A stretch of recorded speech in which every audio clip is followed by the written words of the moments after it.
തമിഴ്നാട്ടിൽ നിന്നുള്ള നവരാത്രി വിഗ്രഹ ഘോഷയാത്ര തലസ്ഥാന നഗരത്തിൽ പ്രവേശിച്ചു.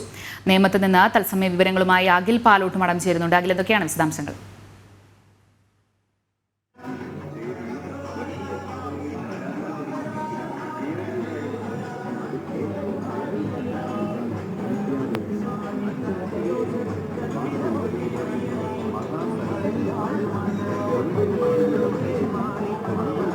അഖിൽ, കേൾക്കാമെന്ന് കരുതുന്നു. തമിഴ്നാട്ടിൽ നിന്നുള്ള നവരാത്ര വിഗ്രഹ ഘോഷയാത്ര ഇപ്പോൾ തലസ്ഥാന നഗരത്തിൽ പ്രവേശിച്ചിരിക്കുകയാണ്. എന്തൊക്കെയാണ് കൂടുതൽ വിശദാംശങ്ങൾ?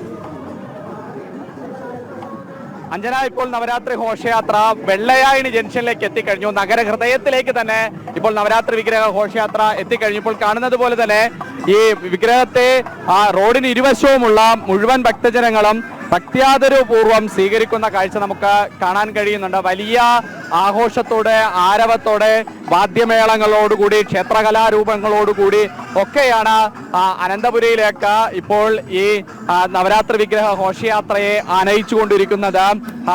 സർക്കാർ ഉദ്യോഗസ്ഥർ, അതുപോലെ തന്നെ മറ്റു ദേവസ്വം ഉദ്യോഗസ്ഥർ, പൗരാവലി അടക്കം സാംസ്കാരിക സാമുദായിക സംഘടനാ നേതാക്കൾ അടക്കം എല്ലാവരും തന്നെ ഇപ്പോൾ ഇതിന്റെ ഭാഗമാകുന്നുണ്ട് എന്നതാണ് നമുക്ക് കാണാൻ കഴിയുന്ന ഒരു കാഴ്ച.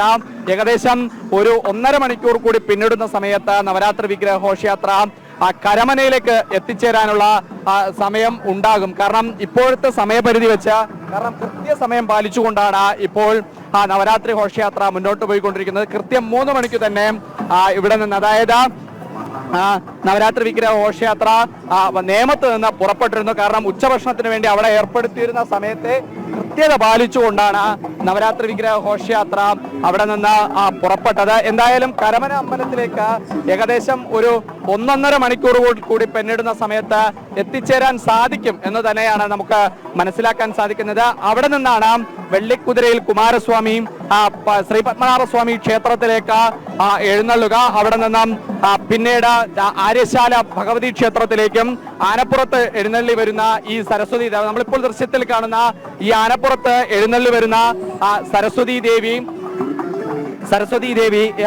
നമുക്ക് അത് പൂജപ്പുര സരസ്വതി മണ്ഡപത്തിലേക്കും എഴുന്നള്ളി പോവുക ഉണ്ടാകുന്നത് നമുക്കിപ്പോൾ ദൃശ്യങ്ങളിൽ കാണുന്നത് പോലെ തന്നെ വലിയ ഒരു ഭക്തജന തിരക്ക് ഈ നവരാത്രി വിഗ്രഹ ഘോഷയാത്രയോടൊപ്പം കാണുന്നുണ്ട്. ഇവിടെ ആദ്യം ആനപ്പുറത്ത് സരസ്വതി ദേവി എഴുന്നള്ളി പോകുന്നുണ്ട്. അതിനോടൊപ്പം ഒരു വലിയ ഭക്തജന കൂട്ടം പോകുന്നുണ്ട്. അതിനുശേഷം തൊട്ടു പുറകിലായി കുമാരസ്വാമി പല്ലക്കിലേറി കുമാരകോവിലിൽ നിന്നുള്ള ശ്രീമുരുകന്റെ ശ്രീവേലി ബിംബം കുമാരസ്വാമി എഴുന്നള്ളി വരുന്നുണ്ട്.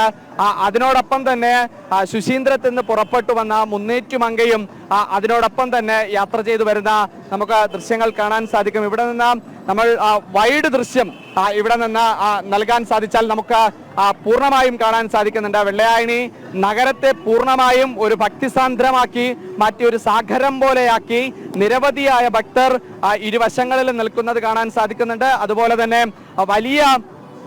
വലിയ ഒരു ജനാവലി ഈ ഘോഷയാത്രയ്ക്കൊപ്പം കടന്നു പോകുന്നത് നമുക്ക് കാണാൻ കഴിയുന്നത്, നമുക്ക് ദൃശ്യങ്ങളിൽ തന്നെ അത് സാക്ഷ്യം വഹിക്കുന്നതും കാണാൻ കഴിയുന്നുണ്ട്. എന്തായാലും അനന്തപുരിയിലേക്കുള്ള ഈ നവരാത്രി വിഗ്രഹ ഘോഷയാത്ര നഗരഹൃദയത്തിലേക്ക് എത്തുമ്പോൾ രാജകീയമായ പ്രൗഢോജ്വലമായ സ്വീകരണത്തോടുകൂടി ആഘോഷത്തോടെ ആചാരപൂർണമായിട്ട് ആനന്ദപൂർണമായിട്ട് അത് നഗരത്തിലേക്ക് പ്രവേശിക്കുന്ന കാഴ്ച നമുക്ക് കാണാൻ കഴിയുന്നുണ്ട്. അഞ്ജന, എന്തായാലും വലിയ ഭക്തിപൂർണമായ ഭക്തിസാന്ദ്രമായ നവരാത്രി വിഗ്രഹ ഘോഷയാത്ര തന്നെയാണ് ഇപ്പോൾ വെള്ളയായണി ജംഗ്ഷനിലും വലിയൊരു പൗരാവലി തന്നെ നവരാത്രി വിഗ്രഹ ഘോഷയാത്രയ്ക്ക് സ്വീകരണം നൽകുന്നത് നമുക്ക് കാണാൻ സാധിക്കും.